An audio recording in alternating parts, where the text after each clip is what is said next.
සත්‍යය සොයා යන විමසුම් මැස නීලධාරා.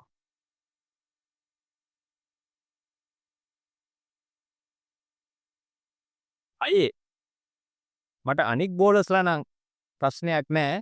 හැබැයි පිලිප් ඩිෆ්‍රිටස් තමයි පොඩි ප්‍රශ්නයකට තියෙන්නේ. එහෙම කියන්නේ සනත්. සනත් උත්තර දෙනවා අර්ජුන. අර්ජුන කියනවා උඹ නං වලට ගහන්න එපා. උඹ එන බෝලෙට ගහපන්. මම මේ කතාව කියන්නේ 1996 ශ්‍රී ලංකාව ලෝක කුසලානේ ජයග්‍රහණය කරපු තරඟාවලියේ එංගලන්ත කණ්ඩායම සමග පැවති තරඟයේදී තරඟයට යන්න කලින් සනත් ජයසූරිය අර්ජුන තමන්ගේ කණ්ඩායමේ නායකයාත් එක්ක කතා කරපු දෙබස. අර්ජුන මෙහිදී තමත් පැහැදිලිව කියනවා. ඔබ නං වලට ගහන්න එපා. උඹ එන බෝලෙට ගහපන්. එන බෝලෙට සනත් දිගටම ඒ විදිහටම පිට බැට දුන්නා. අන්තිමේ වූ තරඟාවලියේ වීරයා වුණා 96 ලෝක කුසලානේ ශ්‍රී ලංකාව ජයග්‍රහණය කළා. ඒ තමයි තත්ත්වය. ඒක තමයි ඇත්ත කතාව. මොකක්ද අර්ජුන එදා කළේ? අර්ජුන කළේ තමන්ගේ කණ්ඩායමේ ක්‍රීඩකයාගේ මයින්ඩ් සෙටින් එක හැදුවා. මයින්ඩ් සෙටින් එක හැදුවා. අන්න එහෙම තමයි නායකත්වයේ කණ්ඩායම කළමනාකාරීත්වය තියෙන්නේ දක්ෂ නායකත්වයේ තුල. අද අපි කතා කරන්නේ අපේ ක්‍රිකට් කණ්ඩායමට මොකද මේ වෙලා තියෙන්නේ? එක දිගට පරදිනවා. නිමක් නැති පරාජයන්ට හේතුව කුමක්ද? අපි සාකච්ඡා කරමු. නීලධාරා අපි කවදත් කතා කරන්නේ වඩාත් ප්‍රායෝගික ඉතාමත් තාත්වික මාතෘකාවක් පිළිබඳව. අද අපේ ඒ අනුව මාතෘකාව වන්නේ ශ්‍රී ලංකා ක්‍රිකට් කණ්ඩායමේ දිගින් දිගටම ලබන පරාජයන්ට හේතුව. අපි හොයාගෙන යමු. තරඟයක් හෝ තරඟාවලියක් එනකොට අපි ඉතින් කණ්ඩායමක් හදා ගන්නවා. ප්ලෑන් එකකුත් ගහනවා ලොකුවට. ප්ලෑන් එක එහෙම ගියොත් බෑකප් ප්ලෑන් එකකුත් ගහ ගන්නවා. හරි. තරඟයට යනවා. අන්තිමේදී ගහපු ප්ලෑන් එකක් නැහැ. බෑකප් ප්ලෑන් එකක් නැහැ. තරගයේ සෙට් පොච්චි. ඒක නේද මේ වෙන්නේ? අපිට හිටියේ අවසාන සුපිරි උරුක්වන මහේල ජයවර්ධන, කුමාර සංගක්කාර, මුරලි, ඒ වගේම අවසාන වශයෙන් ලසිත් මාලිංග වැනි සුපිරි ක්‍රීඩකයින්ගේ සමුගැනීමෙන් පසු ඒ රික්තකය පුරවන්න සුපිරි දක්ෂ පිරිපුන් ක්‍රීඩකයින් අපේ කණ්ඩායමට එකතුනේ නැහැ. ඒ වගේම මම දකින විදිහට නම් අර්ජුනගෙන් පස්සේ අර සූර සටකපට ක්‍රීඩාවේ තත්ත්වයන් වඩා ගුණාත්මකව හඳුනා ගත හැකි, ඒකට මුහුණ දිය හැකි නායකයෙක් බිහි වුණේ නැහැ. මේ සියල්ලටම හේතුව කුමක්ද? ශ්‍රී ලංකා ජාතික ක්‍රිකට් කණ්ඩායමට ක්‍රීඩකින් එන්නේ කොහොමද? 80 දශකයේ 90 දශකයේ මුල් කාලයේදී වගේ වෙනකන් 96 වගේ වෙනකන් පාසල් මට්ටමින් ක්‍රීඩකින් එකතු වුණා. ඒ වගේම ක්‍රීඩා සමාජ මට්ටමින් ක්‍රීඩකින් එකතු වුණා. ඊට පසුව අපි බෙහෙම බලමු. දැන් පාසල් මට්ටමින් ක්‍රීඩකින් එකතු වෙනවා නම් ඒ මොන පාසල්ද? ඒ පාසල් පිහිටා තියෙන්නේ කොහෙද? ක්‍රීඩා සමාජ මට්ටමින් ක්‍රීඩකින් එකතු වෙනවා නම් ඒ ක්‍රීඩා සමාජ මොනවද? ඒ ක්‍රීඩා සමාජ පිහිටලා තියෙන්නේ කොහෙද? ඒ පාසල් සහ ඒ ක්‍රීඩා සමාජ වලට ක්‍රීඩකීන්ගේ පැමිණීමේ හැකියාවල් මොනවද? මේ පාසල් වලට සහ ක්‍රීඩා සමාජ වලට ක්‍රීඩකීන්ගේ පැමිණීමේ හැකියාවල් මොනවද? මෙන්න මේක මුලින්ම සාකච්ඡා කළ යුතුයි ශ්‍රී ලංකා ක්‍රිකට් කණ්ඩායමක් හදනවා නම් අතිදක්ෂ. මුලින්ම පාසල් ක්‍රීඩාව ගැන කතා කරමු. අපේ රටේ ක්‍රිකට් ක්‍රීඩාව, ඒ කියන්නේ ක්‍රිකට් එක ඉහළ මට්ටමක ක්‍රීඩා කරන සුපිරි ක්‍රීඩකයින් බිහි කරගන්න පුළුවන් පාසල් මොනවද? පාසල් ක්‍රිකට් කණ්ඩායම මොනවද? තාමත් 14යි. ඒ 14 අතරිනුත් බොහොමයක් කණ්ඩායම්වල ක්‍රීඩකයින්ට අවස්ථාව ලැබෙන්නේ කෝච්ගේ බැල මෙහෙවරකම් කරන, එහෙම නැත්නම් කෝච්ගේ විවිධ අවශ්‍යතාවයන් ඉටු කරන, ප්‍රින්සිපල් උඩින් කියන ක්‍රීඩකයන්ට විතරයි. මම පෞද්ගලික දන්න දෙයක් ඒක. බොහොමයක් පාසල් වල තත්ත්වය ඕකයි. සුපිරි ක්‍රීඩකයෙක් හැදෙයිද පාසල තුලින්? කොහෙත්ම නැහැ. බලාපොරොත්තු වෙන්නත් එපා. පේන මානෙකවත් නැහැ. දක්ෂ ක්‍රීඩකයින් පාසල තුල ක්‍රීඩාවට සම්බන්ධ නොවි ක්‍රීඩාවට සමු දීලා තමන්ගේ පාඩුවේ විනිං වැඩක් බලා ගන්නවා. අපි මෙහෙම බලමු. පැතුම් නිස්සංක අපිට අවසාන වශයෙන් ජාතික තලයට පැමිණි සුපිරි ගණයේ ක්‍රීඩකයෙක් හැටියට අපි දකිනවා පැතුම්. පැතුම් කළුතරින් බිහි වෙලා පසු ඉසිපතනයට ඇවිල්ලා ජාතික කණ්ඩායමට එනකොට ඔහු විශාල කැපකිරීමක් කරනවා ක්‍රිකට් එක ටච් කරා. ජාතික තලයට එන්න.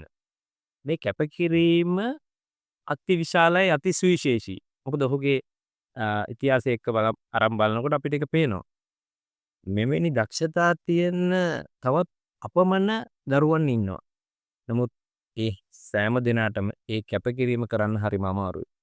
මෙන්න මේකට තමයි පරිපාලනය අවශ්‍ය වෙන්නේ. එතකොට අද ජාතික ක්‍රිකට් ක්‍රීඩාව හා සැබඳෙන ක්ලබ් ක්‍රිකට් එක පවතින්නේ සම්පූර්ණයෙන්ම ශ්‍රී ලංකා ක්‍රිකට් පරිපාලනය හා සම්බන්ධව. පාසල් ක්‍රිකට් ක්‍රීඩාවෙන් පස්සේ අපේ ජාතික තලයට කෙලින්ම ක්‍රීඩකින් එන්නේ මේ ක්ලබ් ක්‍රිකට් එක හරහා. ක්ලබ් ක්‍රිකට් එකේ වර්තමාන තත්ත්වය සසඳනකොට අපි දකින ප්‍රධානම දේ තමයි ප්‍රධාන වශයෙන්ම ක්ලබ් ක්‍රිකට් එක පවතින්නේ ශ්‍රී ලංකාවේ වඩා දියුණු නගර කීපයක් ආශ්‍රිතව තමයි. විශේෂයෙන්ම ගත්තොත් මීගමුව, කොළඹ, පානදුර, කාලට යනකොට ඔන්න අඩුයි. සියලුම ක්‍රීඩා සමාජ ටික තියෙන්නේ කොළඹ. ඉතින් මේ කොළඹට ඇවිල්ලා අර අම්පාරේ දරුවට එහෙම නැත්නම් ගිරාඳුරු කෝට්ටේ දරුවෙකුට මඩකලපුවේ යාපනයේ ත්‍රිකුණාමලයේ පුත්තලමේ දරුවෙකුට ඇවිල්ලා ජාතික තලයේ දක්වා Tamanට එන්න තියෙන මග හසර සකස් කරගන්න ක්‍රීඩාවේ දෙන්න අමාරුයි. මේ නිසා පරිපාලනය දැනගන්න ඕනේ ක්‍රීඩා සමාජ තුලින් ක්‍රීඩකීන් තෝරා ගන්නවා වෙනුවට මේ ගමට අරගෙන ගිහින් මතකනේ එක වැඩසටහනකදී මුරලි කිව්වා ලංකාවේ ක්‍රිකට් එක කොහොමද හදන්න බෑ කියලා. මුරලි කියන එකේ බේසික් එක තියෙන්නේ මෙතන. දක්ෂ ක්‍රීඩකයෝ ඉන්නේ ගමේ ජව සම්පන්න හොඳ ශක්තිමත් හය පාරක් කෙලින්ම එළියට ගහන්න පුළුවන්. වඩාත් වේගවත්ව පන්දුව යවන්න පුළුවන්. සුපිරි ආකාරයෙන් පන්දු රකින්න පුළුවන්. ජව සම්පන්න තරුණයෝ ජව සම්පන්න දරුවෝ ඉන්නේ ගමේ. නගරේ ඉන්න ඔය සුපිරිත්තම් බෝල වලට බොහොම අමාරුයි. පිටරටක ඉන්න ජව සම්පන්න ක්‍රීඩකයොත් එක්ක බටහිර ඉන්දිය කොදෙව් ඒ වගේම අප්‍රිකානු මහද්වීපීය ක්‍රීඩකයෝ එහෙම නැත්නම් ඇෆ්ගනිස්තානයේ පාකිස්තානයේ වගේ ක්‍රීඩකින් එක්ක යන්න. සාමාන්‍යයෙන් අපේ රටේ සහ ඉන්දියාවේ වගේ ක්‍රීඩකින් විතරයි මේ සිරුර වලට සමාන සිරුරු තියෙන ජවයන් තියෙන ක්‍රීඩකයෝ ඉන්නේ. ඉන්දියාවේ කතාව වෙනස්. ඉන්දියාව කියන්නේ ලෝකේ වැඩිම ජනතාවක් විසෙන රට. උන්ගේ ජනතාව විශාල වගේම අතිදක්ෂ ක්‍රීඩකයන් ඉන්දියාව පුරාම ඉන්නවා. විවිධ ප්‍රාන්තවල විවිධ ජාතීන් අතර. ඒ නිසා ඉන්දියාවට ක්‍රීඩකයෝ හොයාගන්න තියෙන ඉඩහසර සහ ඉන්දියාව තුළ ක්‍රිකට් එක ගිහින් තියෙන ප්‍රමාණය අතිමහත් විසිරීලා තියෙන ශක්තිය අතිමහත් ක්‍රීඩකයෝ ජාතික තලයට එන්නේදී. මේ නිසා පරිපාලනයේ ප්‍රධාන වශයෙන් ඉතාමත්ම පල්ලෙහා තලයක තමයි ශ්‍රී ලංකා ක්‍රිකට් එකේ තියෙන්නේ. මොකද ශ්‍රී ලංකා ක්‍රිකට් එකට අර ඈත දුෂ්කර ඉන්න ජව සම්පන්න ශක්තිමත් දක්ෂ දරුවෝ කණ්ඩායම දක්වා ගෙනීමේ මාර්ගයේ ප්‍රබල ලෙස අවහිර වෙලා තියෙන මේ පවතින පරිපාලන රාමුව තුළ. ඒ අතර තවත් යමක් මතක් කරන්න ඕනේ විශේෂයෙන්ම අපි ගොඩක් අය කතා කරනවා ක්‍රිකට් බැට් ගැන නේ ක්‍රිකට් බැට් එක ගැන ක්‍රිකට් බැට් එක ගත්තහම ඒ හදන විලෝ එක බොහෝ දුරට පාකිස්තානයේ සහ ඉන්දියාවේ ක්‍රීඩකීන්ගේ බැට් දිහා ගත්තහම ඔවුන්ගේ ඇත්තටම විලෝ එකේ සාමාන්‍ය ශ්‍රී ලාංකීය පිටිකරුවන් පාවිච්චි කරන බැට් වලට වැඩිය ඉහළ ගුණාත්මක භාවයක් තියෙන බව පේනවා. ඒක අහන්න දෙයක් නැහැ නෝරාස. ඒක නැත්නම් අපි හොයන්න තාක්ෂණික මේ වශයෙන් කටයුතු කළ යුතුයි කියලා මම විශ්වාස කරනවා. විශේෂයෙන්ම ඉන්දියාවේ සහ පාකිස්තානයේ ක්‍රීඩකින් පාවිච්චි කරන බැට් වල. මුරලිගේ කතාවේදී මුරලි මෙහෙමත් කියනවා. මට කොළඹ දිස්ත්‍රික්කෙන් ඡන්දිල්ලලා දිනන්න පුළුවන් ඒ පාර්ලිමේන්තුවට යන්න පුළුවන් ඒ. නමුත් ක්‍රිකට් පාලක මණ්ඩලේ මට එක ඡන්දයක්වත් ගන්න බැරි වෙයි කියලා. ඇයි එහෙම මුරලි කියන්නේ? මේ ක්‍රිකට් පාලනය හදාගෙන තියෙන්නේ Tamanගේ පැවැත්ම සඳහා මිසක ශ්‍රී ලංකා ක්‍රිකට් ක්‍රීඩාවේ දියුණුව සඳහා කියන එක කොහොමද හිතන්නේ? හිතන්න පුළුවන්. සිද්ධ වෙන දේවල් එක්ක පුළුවන්. මේ නිසා ක්‍රිකට් පරිපාලනය දැනගත යුතුයි මුලින්ම. ශ්‍රී ලංකා ක්‍රිකට් හදනවා නම් මේ පවතින ක්‍රීඩා සමාජ ක්‍රීඩා ව්‍යුහයෙන් එළියට ගිහිල්ලා දිස්ත්‍රික් මට්ටමට පාසල් මට්ටමෙන් පසු දිස්ත්‍රික් මට්ටමටත් දිස්ත්‍රික් මට්ටමෙන් පසු පළාත් මට්ටමටත් ක්‍රීඩකීන් පිළිවෙලට පියවරෙන් පියවරට ඉදිරියට අරගෙන ඇවිල්ලා ඉතාමත් දක්ෂ ක්‍රීඩකයෝ ටික තෝරගෙන ජාතික තලයේ දක්වා අරන් එයි. මේ සඳහා යම් යම් වැඩපිළිවෙළවල් තියෙනවා කියලා ඉතාමත් පල්ලෙහා මට්ටමේ සංවිධානාත්මක විවේකයෙන් කටයුතු කරන බවක් පේනවා. නමුත් එහි අර ගැම් හරියට මේක වචනේ පරිසමාත් අර්ථයටම ඉටු කරනවායි කියන එක අන්න ඒක සිද්ධ වෙන්නේ නැහැ. මමත් ක්‍රිකට් ක්‍රීඩකයෙක් හින්දා හොඳට දන්නවා පාසල් ක්‍රිකට් හැටියට ක්‍රීඩා කළා. ක්‍රීඩා සමාජ මට්ටමේදී මගේ පෞද්ගලිකත්වය අනුව මම ක්‍රීඩාවෙන් අයින් වුණාට පෞද්ගලික තත්ත්වය මත නමුත් මම බොහොම පැහැදිලිව දන්න දෙයක් තමයි මේ බොරුවට පෙන්නමින් ක්‍රීඩකයන්ට ටටා බායි කියමින් ඒ ප්‍රදේශවල යන ගමනක් නම් පෙන්නනවා. නමුත් මේ තුලින් පැහැදිලිව එම ක්‍රීඩකීන්ගේ දක්ෂතා අඳුනාගෙන ඕන් දිස්ත්‍රික් මට්ටමෙන් පළාත් මට්ටමට ගෙනල්ලා පළාත් මට්ටමෙන් ජාතික මට්ටම දක්වා ගෙනල්ලා ඔවුන්ව තෝරගෙන ඔවුන්ගේ අවශ්‍ය මූල්‍ය පහසුකම් ශාරීරික යෝග්‍යතා පහසුකම් සෙසු තාක්ෂණික ගැටලු ඔවුන්ට හඳුන්වා දීලා ඒවා වර්ධනය කරන තත්ත්වයන් කිසිවක් දකින්නේ.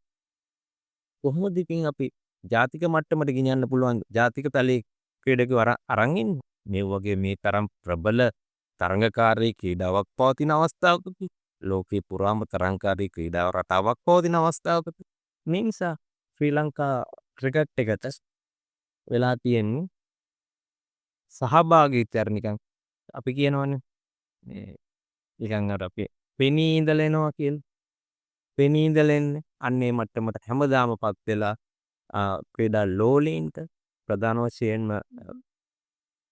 පටාබායි කියලා තරඟයක් බලලා දුක් කඳුළු සෝසුම් හෙළමින් ආපහු ගෙදර යන මට්ටමට දිනෙන් දිනපත් වෙනවා. බලන්න නිකන් දැන් කේස් තරඟයක් තියනවද කියලා කියන කවුරුද්දක් පුරාවට නෑනේ. කවුද ඔකට වර්ක් කියනවනේ ගමේ පුංචි බණ්ඩත්. ගමේ පුංචි බණ්ඩ. ඒ නිසා ක්‍රිකට් පරිපාලනය ඉතාමත්ම පල්ලෙහා මට්ටමකට ගිහින් තියෙන මේ තස්ත්වය තුළ අපේ ක්‍රිකට් ක්‍රීඩාව ඉදිරියට අරන් යන්න පුළුවන් ශක්තිමත් ක්‍රීඩකයන් බිහි කරන ක්‍රීඩා රටාවක් තාම අපි හඳුනාගෙන නැති බව කියනවා. මේ සඳහා ඉතින් ක්‍රීඩා ලෝලීන් හැටියට ඔබට පුළුවන් සමාජ මාධ්‍ය වලින් විශාල පෙරලියක් කරන්න. මොකද මේ සමාජ මාධ්‍ය කියන එක සමහර විට දේශපාලනමය සංස්කෘතියක් දක්වාම ඉස්සරහට යනවා. එහෙම ගිය වාර අත්දැකීම් වලින් තියෙනවනේ. ඒ නිසා මම ඉතාමත් කරුණාවෙන් ආදරෙන් මතක් කරනවා අපේ ක්‍රීඩා ලෝලී ශ්‍රී ලාංකීය ක්‍රිකට් ක්‍රීඩාවට ආදරය කරන සෑම සියලු දෙනාටම ඔබ අනුගමනය කරන සමාජ මාධ්‍ය තුලින් අපේ රටේ ක්‍රිකට් එක හදාගන්න ඕන නම් ඔබට විශාල කර්තව්‍යයක් කාර්යභාරයක් කිරීමට අද වගකීමක් පැවරලා තියෙනවා. ඒ නිසා තමයි මමත් අදහස් කරේ නීලධාරා වැඩසටහනට මෙම ක්‍රිකට් අද වැටලා තියෙන තත්ත්වය පිළිබඳව කතා කරන්න ඕනේ කියලා හදිස්සියෙන් හරි. ඉතින් ඔබත් පසුබට වෙන්න එපා. හැමදාම දුක් වෙවි තරඟ ප්‍රතිඵලය දිහා බලන්න එපා. මතු දවසකදී තව අවුරුදු 2කින්වත් අපිට දිනන්න පුළුවන් ශක්තිමත් ශ්‍රී ලාංකීය ක්‍රිකට් කණ්ඩායම හදා ගැනීම සඳහා සමාජ මාධ්‍ය වලින් විශාල මෙහෙවරක් කරන්න තියෙනවා. ගමේ ඉන්න කොල්ලෝ ටිකට ශක්තිය දීලා අරගෙන වරෙව් ජාතික තලයට ශක්තිමත් කොල්ලෝ ටික ජව සම්පන්න කොල්ලෝ ටික ජාතික තලයට අරගෙන ඇවිල්ලා අපේ රටේ ක්‍රිකට් ක්‍රීඩාව නම් ඉක්වෙන තැනට ගේන්න. ඒ නිසා මම විශ්වාස කරනවා එම වැඩසටහන නැරඹීමෙන් අනතුරුව ඔබට ඇති අදහස්, ඔබට ඇති යෝජනා පුළුවන් නම් ඉදිරිපත් කරන්න. එසේ නැතනොත් කමක් නැහැ. නැතහොත් උනත් කමක් නැහැ. සමාජ මාධ්‍ය තුලින් මේ සඳහා යම් දෙයක් කරන්න. පටන් ගන්න වැඩේ. අපිට පුළුවන් මතු දවසක තම සාර්ථක අපිට සතුටු වෙන්න පුළුවන් ක්‍රිකට් කණ්ඩායම අපේ රටේ පිළි කරගන්න. එතෙක් අපි ටටා කියලා බලාගෙන හිටියේ එතකන් ක්‍රීඩාව යථාර්ථවාදීව හරි දැනට එනකන් ටටා බැති මේක සදාකල් පවතින ටටා එකක් නෙමෙයි. බොහොම අමාරුවෙන් කියන ටටා එකක්. ක්‍රීඩාලෝලී අපි ඔබ සෑම සියලු දෙනාට මේක එහෙමම තමයි. ඒ නිසා අපි වැඩේ පටන් ගමු. සමාජ මාධ්‍ය කියන ප්‍රබලයි. අද අපේ රටේ ප්‍රබලයි, ලෝකේ ප්‍රබලයි. සමාජ මාධ්‍යයෙන් අපි මේ වැඩේ දෙන්න පටන් ගමු. එහෙනම් අද නීලධාරා වැඩසටහනට සමුදීමේ කාලය ඇවිල්ලා කියලා මම විශ්වාස කරනවා. මම හිතන්නේ අද දවසට වඩාත් වටිනා වඩාත් ප්‍රායෝගික වැඩසටහනක් සාකච්ඡාවක් කළායි කියන හැඟීම මා තුළ තියෙනවා. ඔබත් සමග නැවතත් ඉතාමත් යථාර්ථවාදී ප්‍රායෝගික නීලධාරා වැඩසටහනකින් අපි නැවතත් හමු වෙමු. එහෙනම් ඔබ සෑම සියලු දෙනාටම ආයුබෝවන්.